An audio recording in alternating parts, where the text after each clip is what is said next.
Hello, ഇന്നത്തെ നമ്മുടെ വിഷയം ബ്രസ്റ്റ് കെയർ അവയർനെസ്സും സെൽഫ് എക്സാമിനേഷനുമാണ്. സംസാരിക്കാൻ നമ്മൾ വളരെ മടിക്കുന്ന ഒരു വിഷയമാണ് ബ്രസ്റ്റിന്റെ കെയർ. ശരിക്കും അത് അങ്ങനെയല്ല വേണ്ടത്. ഒരു സ്ത്രീ എന്ന നിലയിൽ എനിക്ക് പറയാനുള്ളത് നമ്മുടെ മറ്റ് ശരീര അവയവങ്ങളെ പോലെ തന്നെ ശ്രദ്ധിക്കേണ്ട ഒരു അവയവമാണ് ബ്രസ്റ്റ്. നേരത്തെ തന്നെ എന്തെങ്കിലും ബുദ്ധിമുട്ടുകൾ ഉണ്ടെങ്കിൽ മനസ്സിലാക്കി കഴിഞ്ഞാൽ ചികിത്സിച്ച് ഭേദമാക്കാൻ പറ്റുന്ന ഒരു കാര്യമാണ്.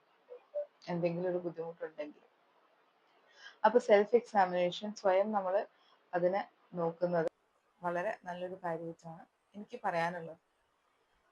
അതായത് എന്തെങ്കിലും ലംസോ അല്ലെങ്കിൽ എന്തെങ്കിലും ഒരു കളർ ഡിഫറൻസസോ രണ്ട് ബ്രസ്റ്റുകൾ തമ്മിൽ എന്തെങ്കിലും വ്യത്യാസങ്ങൾ ഉണ്ടോ എന്നൊക്കെ നോക്കി വെക്കുന്നത് വളരെ നല്ലതായിരിക്കും. കാരണം നമ്മൾ നോർമൽ ബ്രസ്റ്റ് എങ്ങനെയാണെന്ന് നമ്മൾ അറിഞ്ഞാൽ മാത്രമേ അബ്നോർമൽ ആയിട്ടുള്ള ബ്രസ്റ്റ് എങ്ങനെയാണെന്ന് നമുക്ക് മനസ്സിലാവുള്ളൂ, അല്ലെ? അതെ.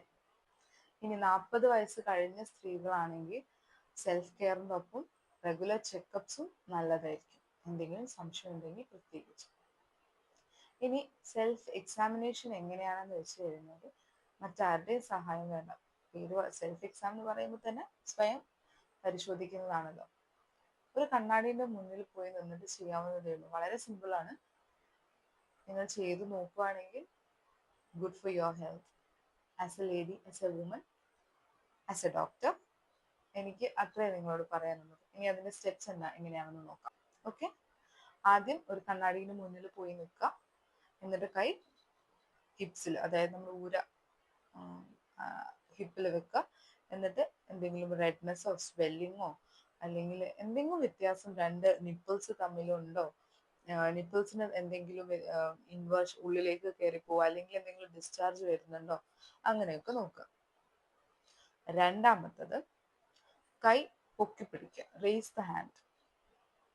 എന്നിട്ട് രണ്ട് ബ്രസ്റ്റും ഈക്വലി നമ്മൾ കൈ ഉയർത്തിയപ്പോൾ ഒരുപോലെയാണോ അതിന്റെ മൂവ്മെന്റ്, അത് ഒരുപോലെയാണോ ഇരിക്കുന്നത് എന്നുകൂടെ കണ്ണാടിയിൽ നോക്കുക.